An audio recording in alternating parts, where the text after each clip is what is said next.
And we're We're live. live. Good morning, everyone. Welcome to the Daily Whatever Show. Good morning. I'm Dana Dubois. I'm Lawrence Winterman. That's my best friend. That's my best friend. That way or that way, Yeah. whichever way we end up However it's being. going to show up. Right.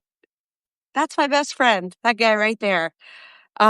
Lawrence, I just got the nicest text, like literally seconds before jumping on this live, which Ooh, that's exciting. I don't want you to think I rolled out of bed 17 minutes ago to join this live, but I did. Mm-hmm. Hence Confession. my barely in the nick of time. It's Saturday. But I got a text from Marlon Weems, our guest who was on yesterday. Oh, yeah.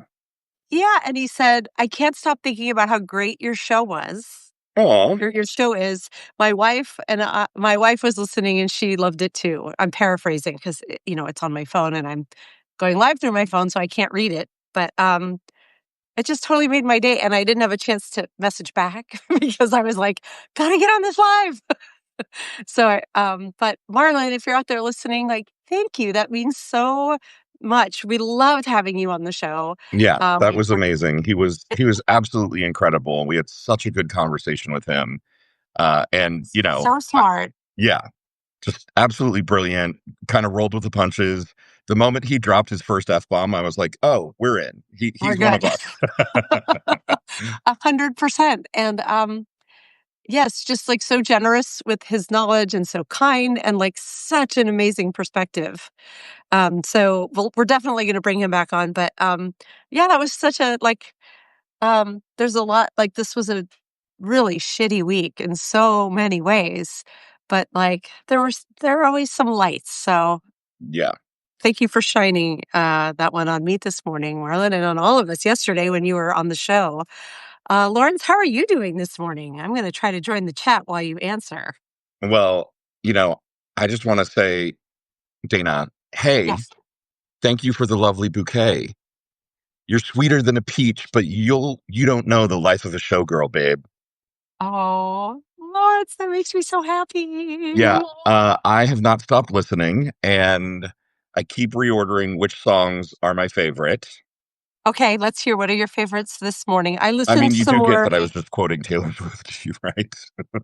Don't you think I've been listening to, Lawrence? Come on. I mean, I don't know. Yes. I have been listening, probably not quite as much as you have. It sounds like, since you're fully quoting lyrics, and I know that that doesn't always come as so easily to you. What's your favorite? What are your favorites right now? Are you fucking kidding me? Quoting doesn't come easily to That's me. true. Maybe let me. Do you even Yeah, know I may be me? wrong about that I'm the altogether. guy who listens to songs 1,000 times so that I can memorize the lyrics and exactly how it goes. True. Fair. Say you're Forget I not said that. actually my best friend without saying you're not actually my best friend. Don't say that, Lawrence. All right, erase that. We'll do that in post. Our intern will do that in edits. Yeah. I'm hilarious. What are your favorite tracks so far? I mean, Wood is phenomenal, not just because he's talking about Travis's penis, but because it's a great fucking song. I I love the Jackson 5 riff. Like, it's Oh, absolutely. Yeah. I I love love the everything Jackson about that one. 5, and the fact that she credits it, right? And um so that song is amazing. I Yeah. sincerely love Life of a Showgirl. I just think it is so.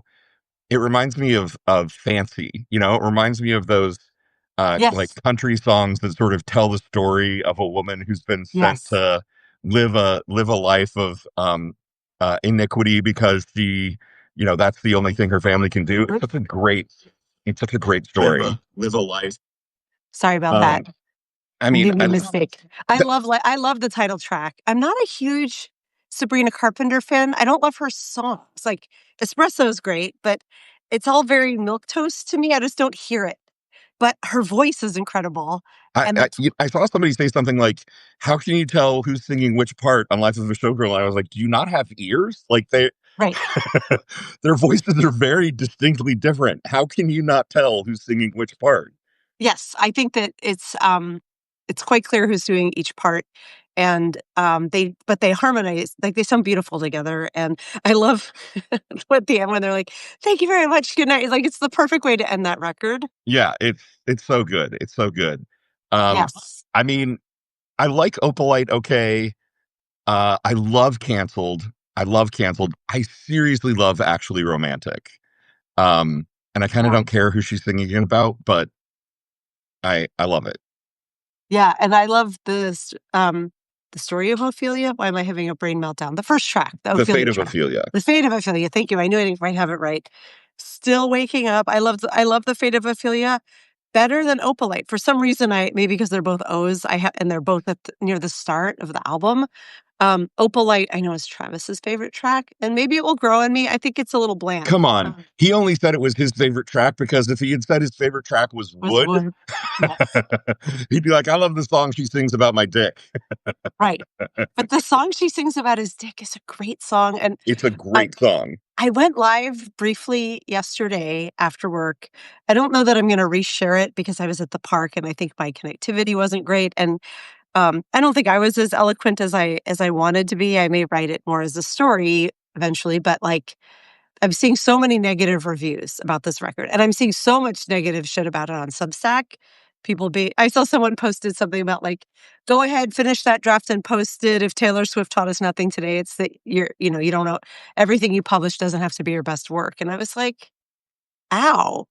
Um, but people are criticizing it as like she's a billionaire, she's entitled, she's happy now, so the record's shitty. And I'm like, I think it's the opposite. And people aren't, they're saying her being raunchy is just her ripping off Sabrina Carpenter and it's off brand for her. And to them, I say, And it's like, not. It just means they haven't listened to any of her previous work. She's been getting raunchier and raunchier as she has grown as an artist. Like, come on. and a woman. I mean, she was a kid when she first started, right? Like, Right.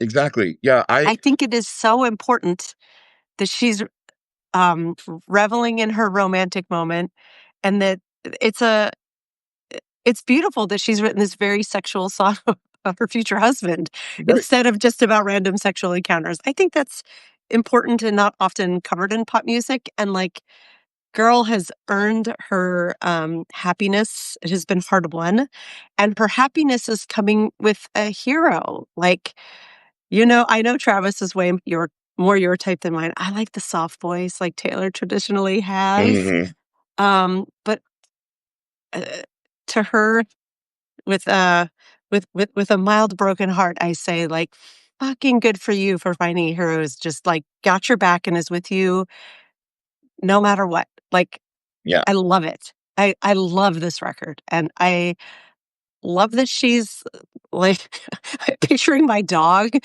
in like a field where she finds some super, delicious to her spot and is like rolling in it.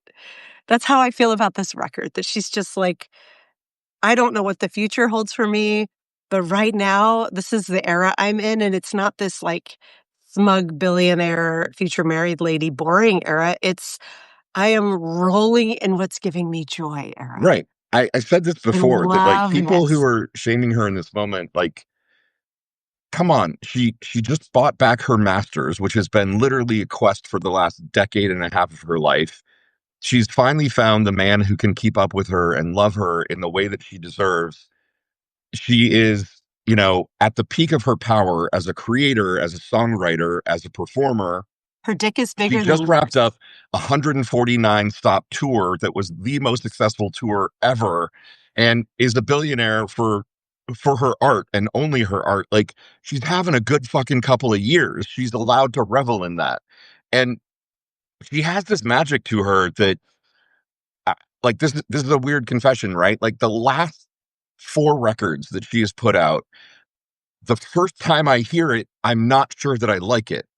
And it's because Yeah. she grows enough between each album and she changes enough between each album that she's incorporating something new. And it's this real like so I listened to this, at midnight, basically at Yeah. 12:01 I was listening to it and I was like, I like it, but I'm not sure that I love it. And by this morning, after I've listened to it, 30 times, I'm like, I fucking love it. Like, I literally love Yes. every song. There's not a skippable track. And for me, that means something. Like, the last time I loved an album end to end and there wasn't a single track that I felt like I needed to skip, like, that's saying something. Right. That takes a lot of, lyrical and songwriting mastery for me to not want to skip any of your fucking tracks on your album. Right. It's and production mastery. Like, props to Shellback and Max Martin. Like, the sonics on this are particularly great, and it deserves to be listened to like in a really good pair of headphones with the volume turned up as loud as you can stand, because right. Shar says Emmylou Harris. Exactly. Like, the last the last album I can think of where I did that was an Emmylou Harris album, where I was like, what was my from last? beginning to end, every track is amazing. I definitely didn't do that with Tortured Poets. Uh Yeah, me neither. you know, There the are plenty first of one is skippable songs on Tortured Poets for me. yeah, that was a long one. I don't have that long of attention span. The last one that's really popping to mind for me is Courtney Barnett, and that was like 2015. Sometimes I just sit. What was that called again? Sometimes I just sit and sometimes I just sit. That record is so good. That was a record where um, I kept hearing songs on KEXP, and I was like, I love this song. Who is this? And every time it was Courtney Barnett, and so I was like, I guess I got to buy the record. Sometimes I sit and think, and sometimes I just sit. That's the name of that album. If you haven't heard it, No, like I haven't. That's amazing. Mason oh, says what did it for her was Tapestry by Carole King. I totally get that. oh Totally yeah, get it. I mean that's like the OG. Um, I hate to do this. I think I have to go open the back door because I have a very insistent little doggy here. Yes, let her Um, out before Lawrence, pees in talk the more about basement. some Don't let her lyrics. pee in the basement again.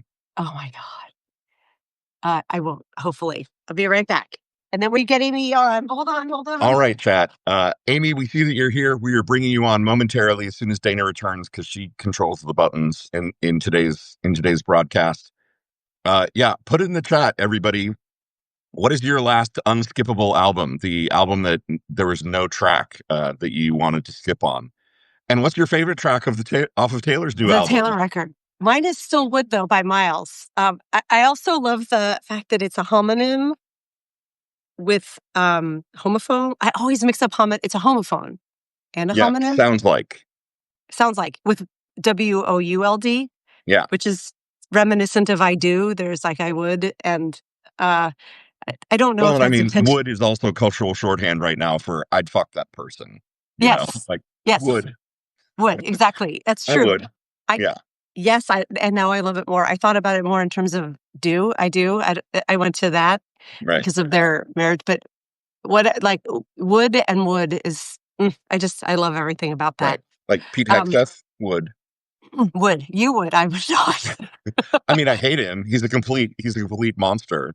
But But I'd here's fuck him. the thing: you fucking Pete Hegseth for him would be well. It might be secretly great, but as a straight It, it, it Republican would guy, it would would be a change form his of life. healing. I could fix everything if I just had a shot at Pete Hegseth. Don't throw away your shot, Lawrence. I wish you could have that shot. Mhm. We have Amie Simon from iHeart Splatter I'm coming so on next. excited to talk to Amie today. It's spooky weather. It's spooky time. It's It's spooky October. time, right? It's October. It's Spooky perfect season. horror movie time of the year. Uh-huh. I'm going to read Amy's bio, and then I'm going to add her. Amie grew up devouring Vincent Price classics and Elvira hosted B movies, obsessed with the chills and thrills of horror. At 10, she begged her parents to let her watch Dressed to Kill, which led to nightmares and a brief ban on R-rated movies. Her love for horror was sealed when her dad pranked her and her friends during a VHS watch of A Nightmare on Elm Street by storming in with a chainsaw. I definitely want to hear that story, Amie. Since then, she has consumed many, many, many, many more genre films. She has channeled her passion for splatter and scares into a blog and podcast called I Love Splatter, and recently wrote and directed her own short horror film called Be Careful What You Ask For, which she is currently submitting to film festivals. Ooh, amazing.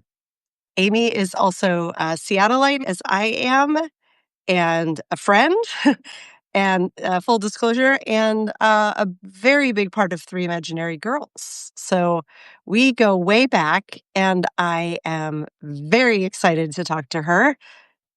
There she is. Invite host. Okay, we've got Amie coming on any moment now. We're going to get into spooky season, and yeah, it's going to be a whole vibe, as my kids would say. Hello, Hello. Amie. Hello. Morning. How are you? Good, good. You know, it's early, but I get up pretty early, so Right. It's noon out here on the East Coast, so I yeah. can't complain. But even I am still tired. I You didn't look make myself get out of amazing. bed until 10, so. Oh, thanks. Dana, you always look amazing. Thank you. The last time I saw you, you had blonde hair. So I'm a little like, wow, look at you. Is this a Yeah. spooky season hair color? No. I like during the pandemic, I just let all my color go, and then I've been working with Carly to sort of add more back in because I wanted my hair to be all gray, that very beautiful, like all gray or all white, and it's not. It's just like patchy. Like I have these cool stripes, but there's like nothing else going on. So yeah, my adult hair color is much darker than my kid hair color, so we went with like a Okay. brown. But yeah, Fabulous. I And still it's have it Believe up. me, I know all about patchy and weird colors. right. And I also have it tucked up just because I can't deal with long hair sometimes. I'm trying really hard to grow it out, but it is getting to the point where I'm like, Carly, let's just cut it off. Carly cuts my hair. Carly is a local like rock star stand-up comedian, athlete, and hairstylist she has done my hair in the past. I haven't been to her in a little while, but she's awesome and she's a friend and a musician from way back in the imaginary day. The Catch, miss them all the time. They were such a good band. And Bardot, do you remember her old band Bardot? They were great hmm too. And United States of Electronica. Oh my God, United States of Electronica. You I remember them, remember right, them. Lois? Yeah. Vamos a la playa. Yeah, that's Yeah. Carly. So she's excellent with hair. Amie, I love that we're talking about this in October, of course. And I wore I um, saw. funny story about this. This is a dress that ModCloth sent me years ago that I did not order. It's not my size. It just is this random extra dress in the package that I was like, okay. And I, contacted customer support and they were like, just keep it.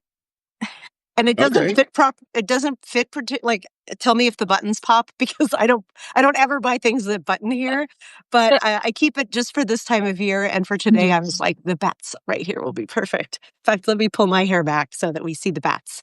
Um, Spooky. First thought, first question of sorts. Really terrifying movies during really terrifying political times. Thumbs up or thumbs down? Do they help or do they do harm? I mean, I think for a lot of horror fans, these movies are like therapy for us. So, not. I mean, I do like being scared, but I'm also like very into the technical aspects of it. But I think just sometimes watching something scary or something that either has happened to you or hasn't happened to you can be very therapeutic in the sense that you're only engaging with that piece of media and you have to really think about things. I think that people that don't watch horror films think that they're very surfacey and just people running around murdering other people. That's true of some movies, but I would say almost every horror movie is making a statement in some way. It has like a deeper meaning to it, just like any other genre of film. I just think I think this is getting better. I think younger people are understanding this better. But Yeah. like when I was growing up in the '80s, horror films were like the black sheep. Like nobody wanted to talk about liking them. Yeah. Nobody would admit to going to see them. Um, it was like a secret thing that happened amongst Right. people who appreciated them. I In mean, I my mind, remember I'm Nightmare sorry. on Elm Street coming out and being, kind of a big deal because it did get box office. It was popular at the box office, right? Like, Yes. I remember, folks sort of talking about it at the water cooler in the way that they did about Jaws or Star Wars or hmm something like that. So for me, at least, that was kind of the breakthrough moment where horror kind of got mainstreamed a little bit. Yeah. What do you think? Yeah, agreed. I mean, so like Freddie was a big part of that, and Freddie was sort of the start of what we call the MTV horror generation. Yeah. So just sort of these like smart ass, unkillable villains who are fun, who you can laugh at, that kind of thing. But it was still very much like believed that women didn't like horror movies, that women couldn't watch horror movies, Yes. that horror movies only existed for your boyfriend to take you to the movie so that you would be scared and cling to him. Yes. So, For sure it's a gendered thing. yeah. In my mind, I divide so my kids love horror movies. What does that say? Fanboy cheers. Oh my Nice. God. Oh my God, I Amazing. have to have one of those. That is amazing. So my kids love horror, and I historically have avoided it because it freaks. Like when I see something on a screen, it sits with me. Like there are things I've seen and even read that I never lose decades later, and so I have to be very careful about what media I consume. But I've seen a lot more horror now because of my kids, and in my mind, I divide it into two genres, but I'm sure that you have way more. And I want to hear how you classify your horror. To me, there's like jump scare horror, which a lot of the horror movies from our era, like Nightmare on Elm Street, I would call jump scare horror, which they think is funny. They thought Nightmare on Elm Street was funny. And then there's psychological thriller horror, which is far scarier. But I'm sure there are far more genres. This is not my area of expertise. How do you break down your horror films? What do you have like buckets that you would categorize them in? I mean, there's so many that I feel like it would be hard to list them out. Okay.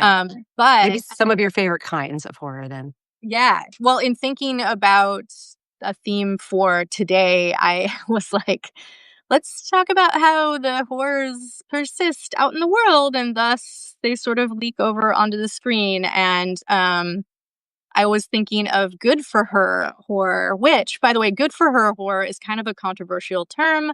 Not all horror fans appreciate that designation, and not all horror fans agree that it is something we should apply to horror movies. But I What think, is it? I mean, just in general, it's a sense of some people call it feminist horror, which is also a very taboo thing to say in the horror community. Some people just call it, like feminine rage horror. It's just more like at the end, the final girl, if you want to call her that, is sort of like she's defeated whatever trauma she had and she's survived. And in many cases, in these kind of films, she has punished the men who have done wrong to her mercilessly. Okay, I like the sound. So you're left saying, good for her. Yeah. Oh So my gosh. Do you have an example? What's a good example of yeah, this genre? Midsommar is a popular example. Right. And, Okay.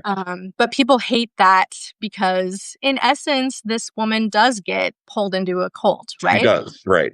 She does. I have not seen. My kids love that movie, and it's one of the Midsommar and Oh my God.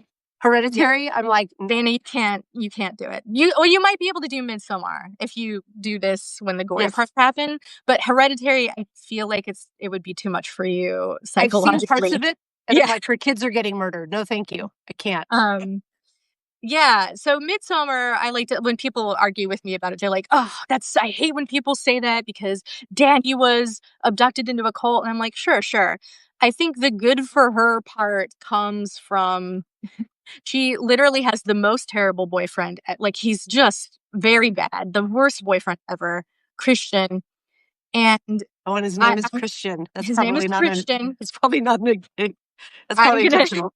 I'm going to drop a spoiler for those of you who haven't seen it, and I'm sorry, but it has been out a while, and I know that you've seen this anyway because it's all anybody ever talks about. But her terrible boyfriend ends up being burned alive inside a bear. And never going to watch. And what I say to people is like, are there problematic things about this movie? Sure. Let's also note that it was written and directed by a man. So are there problematic themes in it? Yes. But almost every woman I know has an ex that they would happily burn in a bear suit if it were legal to do so. Doesn't mean that we're gonna do it. It just means that we're thinking about it while we're watching the movie. Right. And also what I'm thinking about is in this movie, watching her extricate herself from an emotionally abusive relationship from her boyfriend and also from her family, who her sister has mental health problems, and then there's a trauma that happens. Yeah. It causes them all to go to this their friends like little community. Right. Far north Sweden. Yeah, in Sweden, and like the And little to be community. clear, he's in a bear suit, right? He's not in a bear. No, he's in Well, a he's in a bear. bear. A bear. I mean, I guess technically it's a bear suit by the time he's A in bear it. skin. Right. Yeah. Sure. He's fully conscious. I should add that. He's fully conscious while this is happening. Right. He fully conscious and aware and He just can't. absolutely knows his impending doom. Yeah. Okay. Morgan X in the chat room. And her celebrating it. Inside a ... bear? Yes. So I just wanted An to actual clarify. bear. Not Not a like bear big hairy suit. gay dude, like an actual creature. Yeah. So yeah. So then another example could be the Witch, which is directed by Robert Eggers. And The Witch, a lot of people like to say, is not a horror film, or they did when it came out. I think everybody's changed their tune at this point. But it is set in 1630s New England, and it's really more about the horrors of being a woman in that time, and let's face it, today. But like in that time, in a really religious little box. So her family is Puritan, and they move away from their community because their community is not religious enough for them.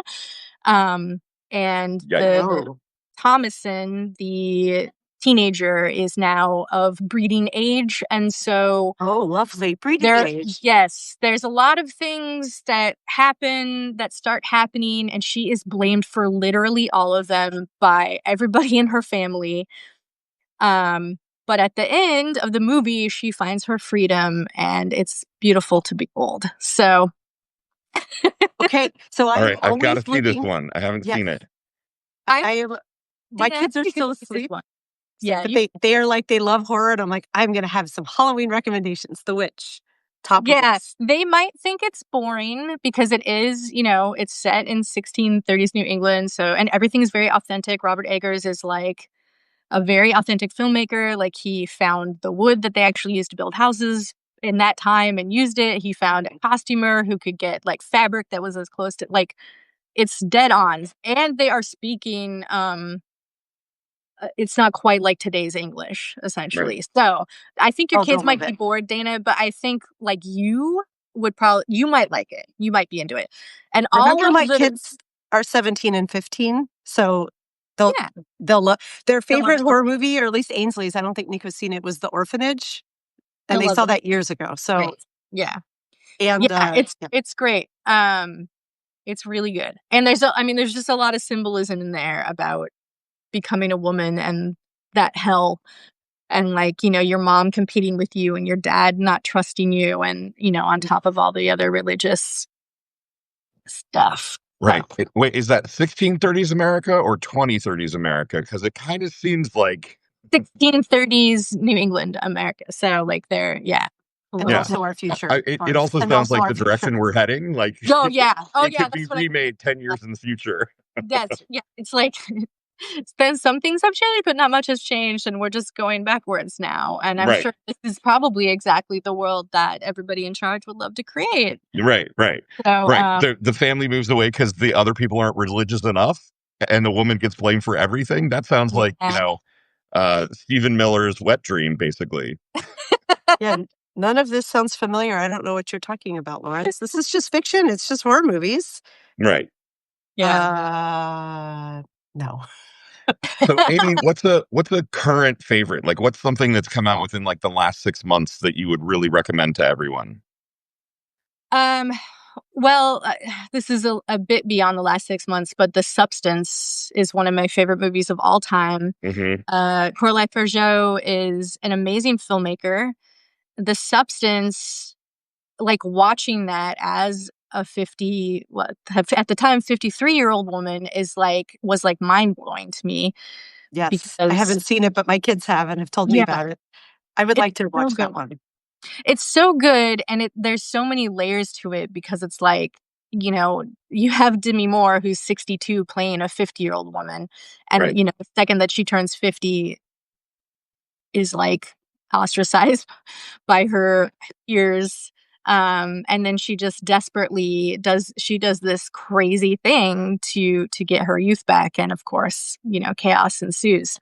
But but it's great. It's like just a perfect commentary on aging and invisibility, and like the horrors that we as women do to ourselves in order to be young and beautiful, because everybody knows young and beautiful is your currency, and that's the only thing that you are valuable for, except bearing children, which I don't have a uterus, so like I don't even have that going for me, right? Right? Mine is defunct, so Yeah, I don't even have that going for me. not quite the same, but nearly the same. My boyfriend hasn't been able to wake mine up yet, so Doesn't stop them from trying. You don't want right. it. Although, yeah, we haven't want stopped it. trying. Yeah. Oh my gosh. Amie, has horror gotten smarter? And what I mean by that is the themes of what horror is taking on, because what you were just describing is a very brainy. Mhm. Like I've heard the movie is like beyond gore filled. Even my kids were like jaw on the ground at how Yeah. visceral the substance was. But like I'm trying to think of examples from like back in the day, and maybe we should just have a segue of like, let's talk about the classics that you recommend. Mhm. But I can't think of anything that took on, well, I guess maybe Rosemary's Baby, but like what are movies that took on cultural commentary, and has that always been there and I just don't know about it, or have horror movies gotten smarter? Yeah. No, I think it's always been there, but I think at a certain point, in order to be box office successful, that kind of messaging had to be pulled back a little bit. But I mean, if you just even start with Night of the Living Dead, that is an old black and white film, and a lot of people are like, they use that as an example for horror. It's not political, but that movie is very political, and in particular, the ending is very political, and so I think about this a lot because since I'm Gen X and I grew up in the 80s, and it was not acceptable for girls to like Star Wars or horror or anything, even nerdily related in any way. Um, Now I feel like horror is such a more open community, and they're really seeing like all horror is queer. We hear that a lot. All horror is queer Right. because it's all about the outsider. And there's more women directors than ever of horror movies that still don't get acknowledged enough. But like, I think like I have faith in the youth of this country is basically what I'm trying to say, because Good. really the only pushback I ever get when I'm talking about horror, the only mansplaining I ever get is usually handed to me by Gen X men. And I think that is just because I know, no, it's That checks. That checks. exception, but like there's just something about our generation where it was like, no, this is my thing. You can't like it. Like it's the same psychology Gen X people that are like, well, I liked that before it was even cool, so it sucks that it's popular now, Totally. Like, this idea that like we're not as resistant to change as our boomer parents, thank God, but like we are resistant to some types of change, and I find the men to be the most resistant. Yeah. Yeah. Yeah. So As Gen X man can confirm. yes, I'm sure Right. you've seen a lot of it. Yeah. As Gen X gay man can definitely confirm. Yeah. We have folks in the chat weighing in, and I will encourage you all, like, weigh in with some of your favorite horror movies that maybe we'll touch on here. Brandon is saying he just saw The Parenting last night. It's a horror comedy, loved it. A gay male couple takes center stage. Do you know this one, Amie? I don't. I just saw a poster for that one, but I haven't seen it yet. Okay, well, recommended from Brandon Elrich in the chat. So thank you, Brandon. And Morgan X is saying White Oleander was pretty darn disturbing. That one is And like, yeah. I feel like that's the one that sort of straddles the line between thriller and horror. But that was a very disturbing movie. You are correct. I think I saw Monster. Enough for Me and Monster. Yes. Ugh. Yeah, not with the fucking incredible Charlize, not strictly horror, but phenomenal. Yeah. I feel like when there are serial killers involved, you can push it over into horror. It's fine. Right. Where do you come down on the line between sci-fi and horror, right? So like I'm Yeah. thinking Alien in particular, which to me is like a classic horror film, but A is haunted house? also a classic sci-fi film. Yeah. It's a haunted house film, essentially. Right. But like I think yeah, I kind of just base it on like it's hard. I could say like I base it on kills and splatter. I'm particularly interested in practical effects, and I'm particularly interested in that the blood spray and everything really. But I could say that, but then I'm thinking about other films that I have listed, and I'm like, but there's not really that much in there. Or like Hereditary is not like a gory. Right. There's one very terrible, Isn't very there very decapitation? disturbing scene. Yes, it is very Yep. disturbing, but it's not like it's not like a movie where people are dying every second and there's like tons of blood. Jump scare movies. Yeah. Jump scare movies, when I think of jump scare movies, I think of movies like the Conjuring series, none of which I like. I think maybe there was one that I thought was okay. I'm not super into jump scares. I think it can be lazy, but but it works for some people. And so who am I to yuck somebody's yum who's like, oh man, I love the jump scare because I love being scared. Yeah, I try very hard not to be that person that's like, "Ooh, you like that movie?" Right. Because I've experienced so much of that, like, "Oh, you haven't seen." There's like a big thing with Gen X horror fans right now Oh, is like what oh my god, I just completely lost my fucking train of thought. Um that's the horrors Start of being Right. spiraling The down horrors of aging, the horrors of being in the your 50s. fuck. Um There's a It'll big come back to you. It's basically like there's like sort of a list of the most disturbing horror films, like Human Centipede, and like I can't even remember the name of all of them, but there's like a big list of very disturbing horror films. A lot of them deal with sexual assault, so I have not seen a lot of them because I am very like I'm too sensitive to see. I can't see it on screen usually. There are a couple exceptions, but I just like find it too hard. So like there is a belief amongst this particular fan group that like if you haven't seen this list of terrifying movies, you're not a real horror fan. Oh, And Jesus. it's like, in the 90s, I worked in a comic book store and a video store, and I saw this all the time. This like you have to prove that you know oh my something. god. And I don't care if you watched your first horror movie yesterday and you love it. Guess what? You're a horror fan.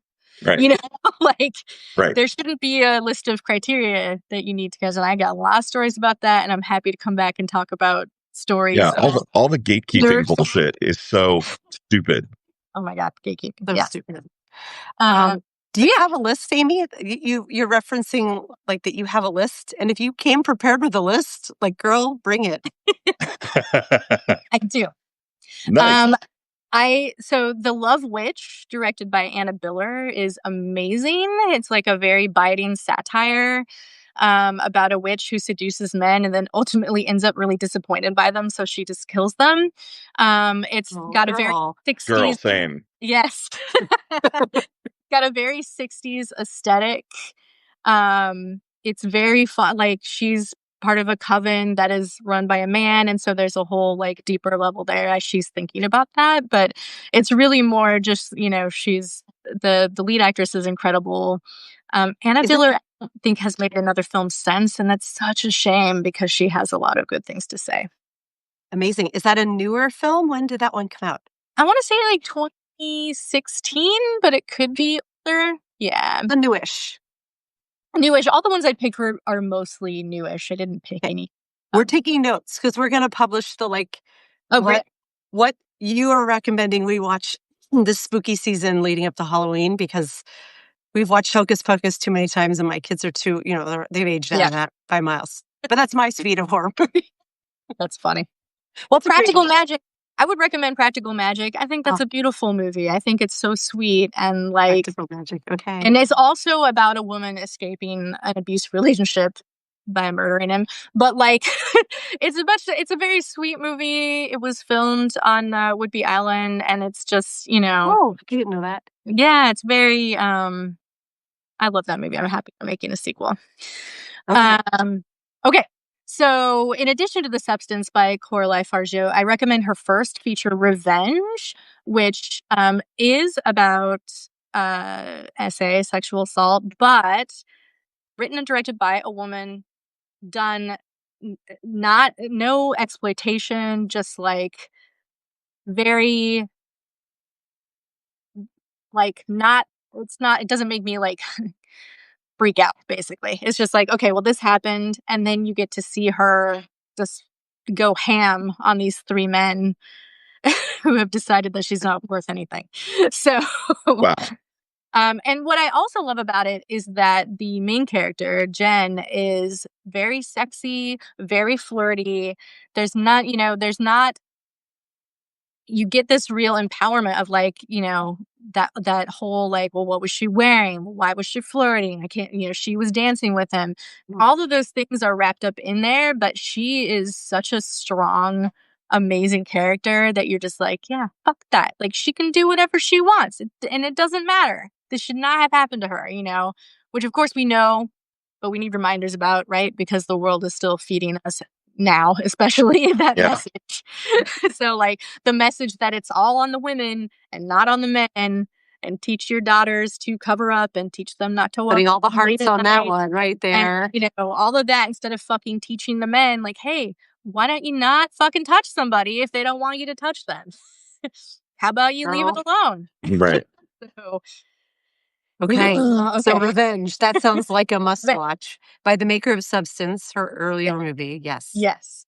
Love it. Send you this list too, Dana, so you have it. Oh, good. Yeah, if you can Suspiria. send it, that would be Yeah. actually you send it would be great. Then we won't miss anything. Suspiria. Now, I like both versions of Suspiria, but the 2018, directed by Luca Guadagnino, is like so beautiful. And I don't. It's hard to explain why, but it is like, it's just like this coven of witches that runs a dance academy, and they're sort of waiting for this soul to come and reinvigorate their head witch, their coven leader.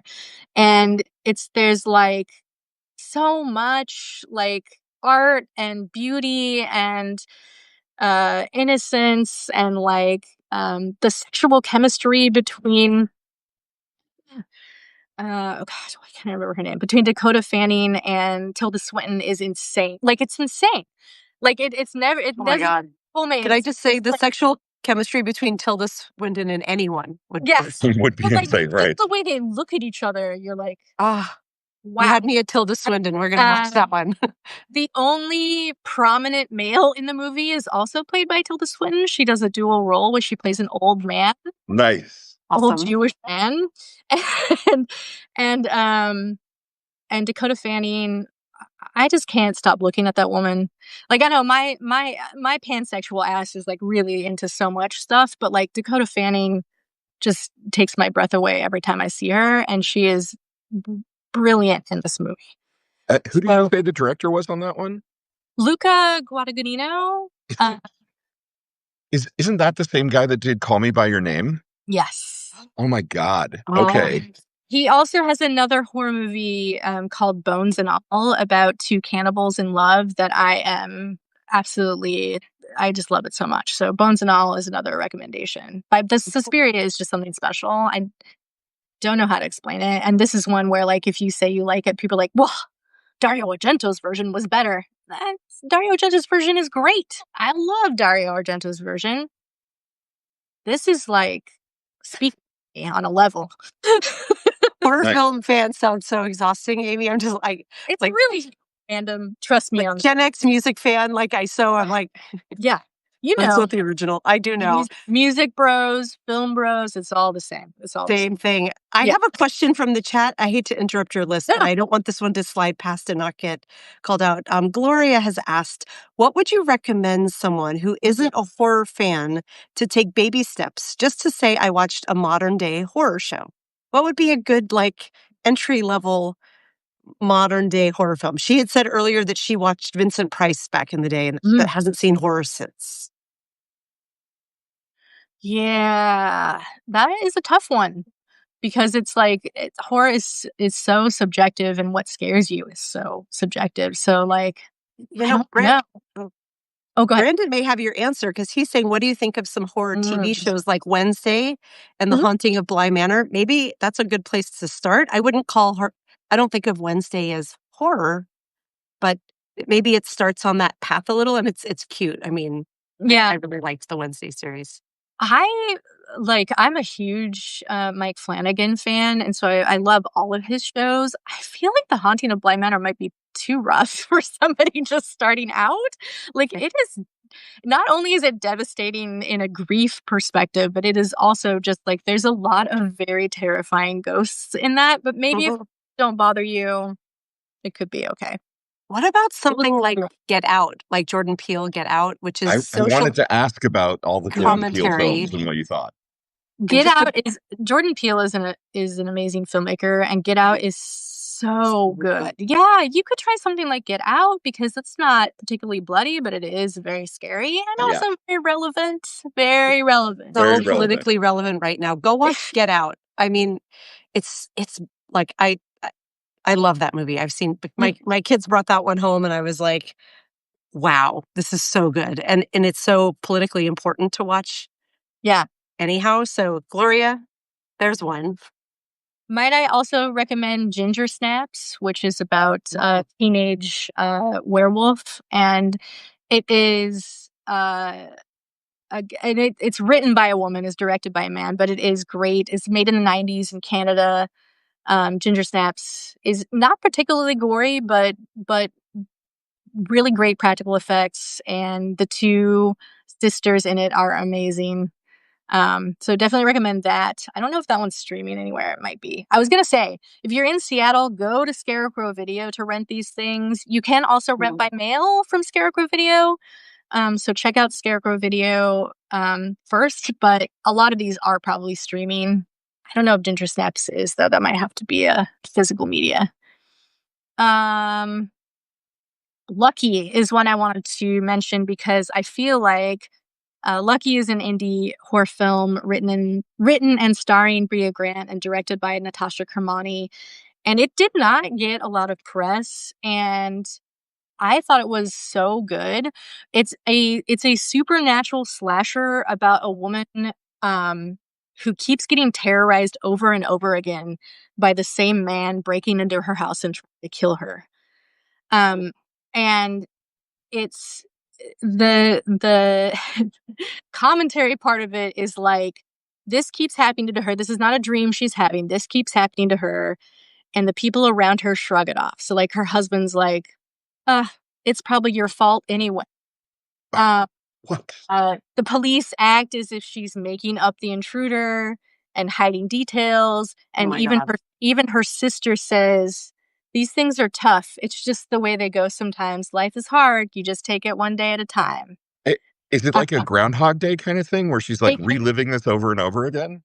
Yes. And Okay.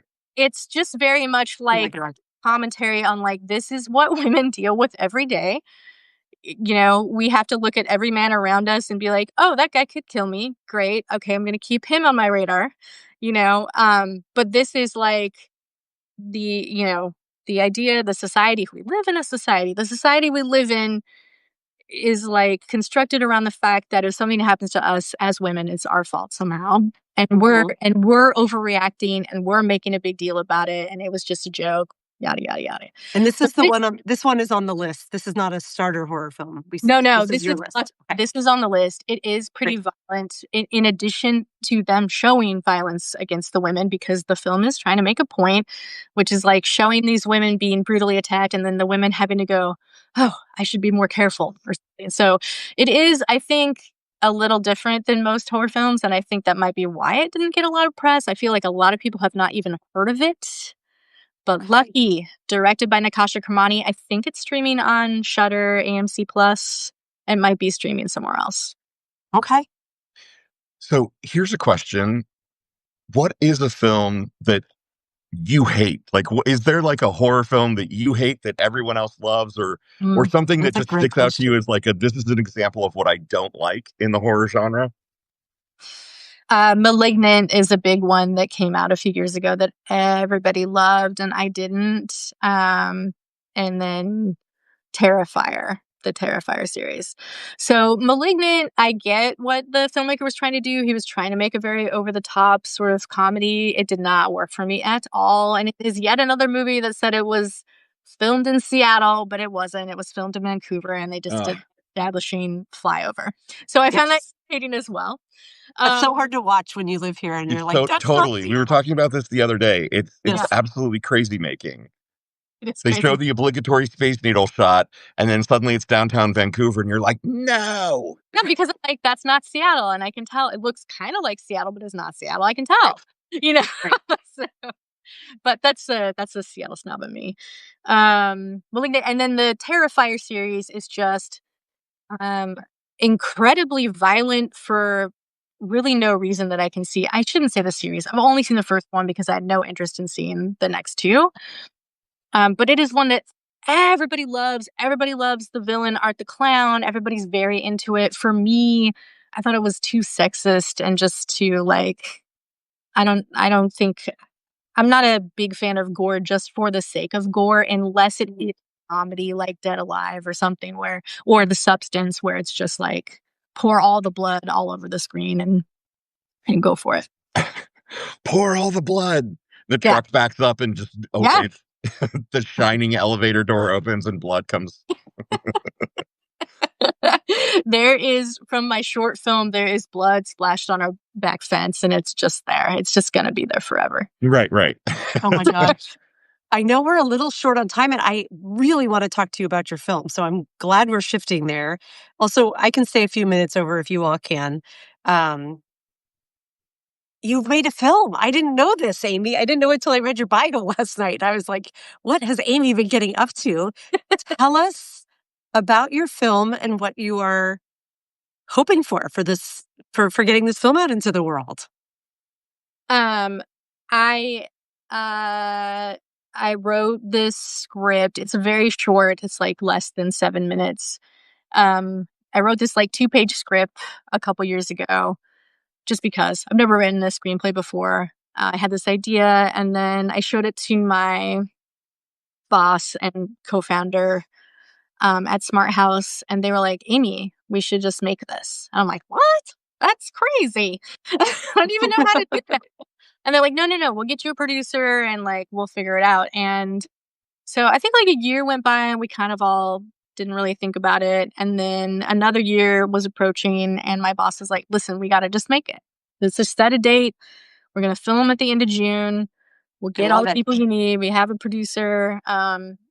So yeah, it took 2 days to film, 1 day at my house and 1 day at Life on Mars, bar on Capitol Hill. Oh, nice. And it is very short and it's done and I'm submitting it to film festivals now. So hopefully next year it will premiere somewhere exciting. Amazing. Oh Congratulations. gosh. That's so exciting.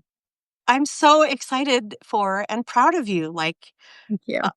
a very big theme of our podcast in general is just that Gen X, we are multi-hyphenate and we are late bloomers, but we are coming into our creative power.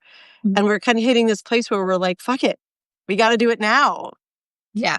And like, you made a movie, you made a film, Yeah. a short one, Yeah. but a film. That's phenomenal. Oh my gosh. I super love that. So congratulations. What's the name of, does it have a name yet? Yes, it's called Be Careful What You Ask For, and it is Okay. a film about feminist rage. Surprise, surprise. All right. I'm so excited for you. Kind of a follow-on question for that. You have a huge presence at I Love Splatter, which I think I called I Heart Splatter earlier. Apologies for that. In my head, I see it with a heart. Mhm. I do have a logo with a heart on it, so you're not far off. Okay. But you were pretty new to Substack, I think. And do you have plans to build a presence here? Have you thought about that at all? I have for sure, but the thing is my day job is creating social media content for people. And writing So it's the for last thing you people. want to do when you log Right. off. So it saps so much of my energy that like Instagram is the only thing that I have energy for. so so we'll get there. We'll get there. I mean, I do want to write about a lot of things, but yeah, it's just finding the time and the creative energy to make it happen. Well, I will say this about Substack. I'm going to put your profile. I put it in earlier, but here's Amie. Go subscribe and follow. There's not too much there yet, but I suspect that there is work forthcoming. And here's the thing: Substack, until pretty recently, it was long form writing, Mm-hmm. but it is now. It is my dominant source of news, and it is my dominant form of social media. So the notes functionality, you do not have to come in banging with a huge ripped my soul out to write it essay. Yeah. You can start with writing notes, which is very similar to Instagram. You can share video, you can create live video. And if you have a film you're trying to put out there in the world, um, it wouldn't be the worst thing to have a Substack presence, is all I'm saying. And anything we can do to help support what you're doing, Yes. we're here. It is just very exciting. I completely love it. We only have a few minutes left, and we do have a question we ask all of our guests that I know you're going to kill, because I know that music is another passion of yours, not just gore and horror. Lawrence, do you want to do the honors of asking this Yeah. time? So we ask everybody, Amie, what is the ultimate Gen X song of all time? There are no wrong answers, and you can give multiple answers if that makes it easier. Yeah. Everybody Wants to Rule the World by Tears for Fears. Okay. Great pick. Just Can't Get Enough by Depeche Mode. Nice. Yep. I love it. And I'll say Girls Just Want to Have Fun by Cyndi Lauper. Okay. All right. That's the second time someone's mentioned Girls Just Want to Have Fun. It's a great pick. And the first on the other two, an excellent trifecta. And if I didn't know you, Amie, I would be like, you are within 1, possibly 2 years of our age. You are a mid-range Gen Xer by your picks, right? Yeah. I can see that. Yeah, because we're 1970, and those are like exactly the.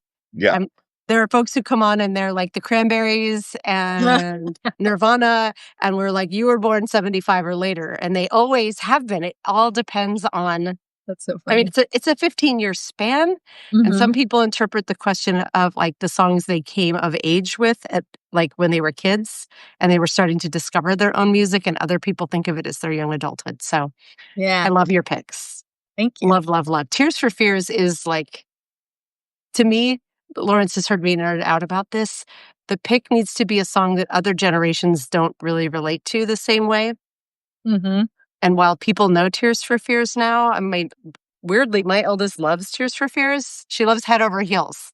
That's That's awesome. the song that she's glommed onto, which is one of my favorite ones. So good. If you're in a room full of people and Shout or Everybody Wants to Rule the World comes on, like, you can just see the little Gen X antennas come up, and they're like, Right. Completely with you on that one.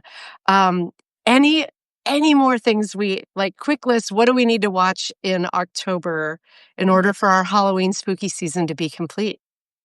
Do we miss anything on your list? I did have the Maxine Minx trilogy up here, which some people love and some people hate, but it's X, Pearl, and Maxine. X takes place in 1979, Pearl takes place in 1918, and Maxine takes place in 1985.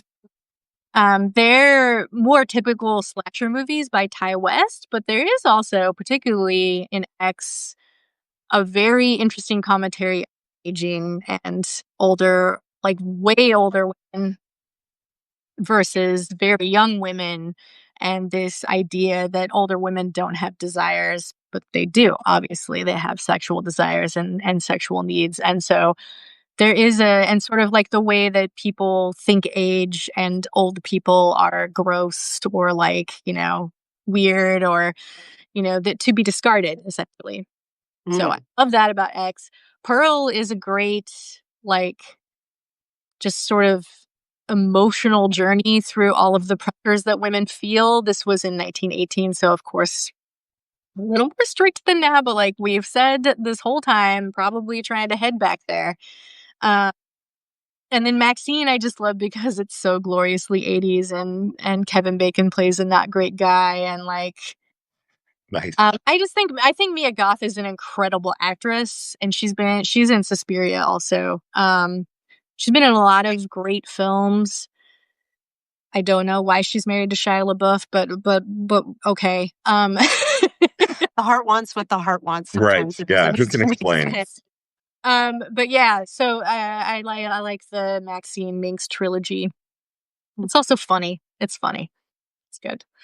Fabulous. And then just this is not a horror movie, but I just rewatched Death Proof by Quentin Tarantino, which is probably his best movie. And so Death Proof is it was packaged in the 90s with a Robert Rodriguez film called Planet Terror as Grindhouse. Right. Which was great. It was an amazing thing to see in the theater. It's very scratched up like it was made in the 70s, and there's fake trailers, which they've now made 2 full-length movies out of those fake trailers. Oh. There's missing reels, which is perfect, especially for Death Proof, because the missing reel is this woman giving a lap dance. And I distinctly remember, like, she's about to start the dance, and then it comes up missing reel in the theater, and every man in the audience was like, no! But That's a riot. But of course, it's Tarantino, and Tarantino is at heart a pervert. So it did get put back into the full length version of Death Proof.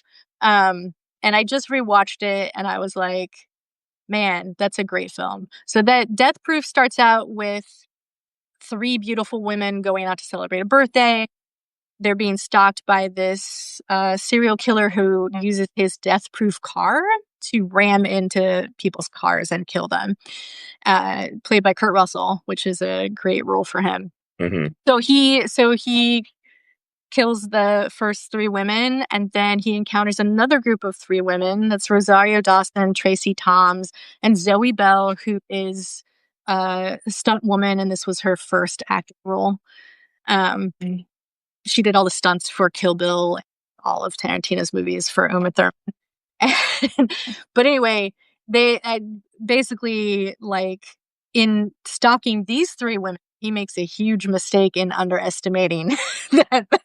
And I'll just leave it at that. And the ending is like one of the greatest endings of all time. It's so good. It's so funny. It's so satisfying.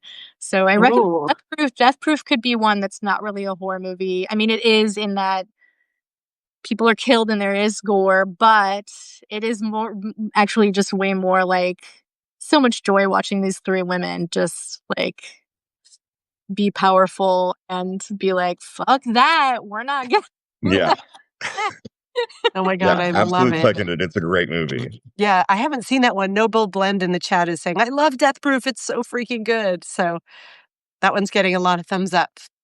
And I can't wait to. So will you send this list over so we make sure we capture it in the recap? I grabbed all of them too. I mean, please send it over, but I also grabbed all of them. I was typing. Okay. Yeah. Fabulous. I haven't said this out loud, but if everyone could click the heart for Amie, we have learned that clicking that heart, we should have done it earlier, tends to bring more people into the live. But also when we post this recap, all the hearts come with it. And so it starts with like a higher number of ranking for Substack to know to put it out there in the world. And we definitely want people to see this because these are some excellent recommendations as we're heading into spooky season. Awesome. Well, maybe I can come back sometime and Dana and I can talk about all of the terrible men in the Seattle music scene somehow. Oh, yeah. Somehow without definitely doing that for sure. Oh my God, can we do that? We should totally do that. Yeah, I think we should. I just had a few names pop in my head where I'm like, ooh. Yeah. The interesting like layer. What was that, Lawrence? Yeah, there's going to be no arguments on that one in this chat. The other interesting like narrative element of that, Amie, would be how it was normal in 2004 for men to behave as they were now. And that's sort of one of the responses that's come is like, well, but that's what dating was like, or that's what men were like back then. It was a norm. So it was okay. And that complex, nuanced question of like, was it though? Was it though? It wasn't. yeah, we were just younger and we didn't know any better, right? We were socialized to believe that being treated that way was okay. And some of it was like morally not great, but like, within the bounds of legality. And some of it you look back and you're like, no, that's sexual assault, that's rape, that's clearly within the legal bounds of how these words were defined, even though we internalized it. So the stories that have come out, oh my God, the monsters, right? Right. I mean, part of it is like like I said, we were young and we didn't know any better. But yeah, a big part of it was that. And a big part of it was the local celebrity piece of it, which a lot of those men got so many passes for so many things because they're so talented. Oh my God. Yeah. Yes. Remember, so I saw Liz this week. Liz is my co-founder with Three Imaginary Girls, and Amie has long been a very big part of the site. And she showed up at my house this week and she was like, we need to write a book. And I was like, yeah, we do. So this is going to be a very big chapter or two in that book but most of it missed us. A big theme of like when we were laughing about what the chapters would be, the one chapter would be called like, why didn't anyone offer us drugs? It was a running joke that like there was apparently cocaine everywhere, and Liz and I never saw it, even though we were at all the shows, we were documenting the shows, we were friends with folks, we were promoting shows, but we were like the moms. We were like the like big sisters, maybe. I don't know, but like no one offered us drugs, and we're still baffled by it. Yeah. And likewise, thankfully, we were. I have a story or two, but nothing that's like the crazy stories I've heard from other women, though I have no trouble believing that they are all true. So it would be an observation, and we would be talking to people. But yes, you're going to come back, and we're going to talk about. We're going to spill some tea. We're going to have to come up with some very funny fake names, like Ben Lingfellow. Yes, that's very clever. Yeah, I also think when I think about my time spent at many a backstage, is that if the wives were backstage, there was a much different vibe happening than if the wives were not at those shows. Oh, I never.